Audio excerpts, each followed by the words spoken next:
Top U.S. officials, including Secretary of State Antony Blinken and Defense Chief Lloyd Austin, joined several key leaders from Africa to discuss peace, security, and governance issues at the U.S.-Africa Leaders Summit Tuesday. The Biden administration's three-day gathering is bringing in leaders from 49 African nations and the African Union for high-level talks. During the discussion, Somalia President Hassan Sheikh Mohamud spoke about the terrorist group Al-Shabaab controlled large portions of Somalia's rural areas. African Union Commission Chairperson Moussa Faki Mahamat said the U.S. is providing bilateral support to a number of African countries, including Niger, Mozambique, Somalia, and Chad, but say that the African armies are still under-equipped. The administration is hosting leaders and senior officials this week in a not-so-suitable pitch to compete with China on the continent. The aim is to convince its guests that the U.S. offers a better option to African partners, the continent whose leaders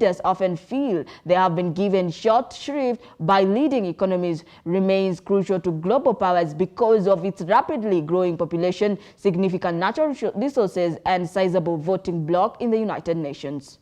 Development and diplomacy, that's the way we live, but it's fascinating to hear our guests, each one of them, make that case that, security, providing additional security alone won't solve the problem. We really have to do the right things in terms of diplomacy and providing assistance and aid to create the long-standing conditions that we're looking for, the long-standing peace and stability that we're looking for. Economic opportunity, if you're lucky, and governance, you can aspire to those things.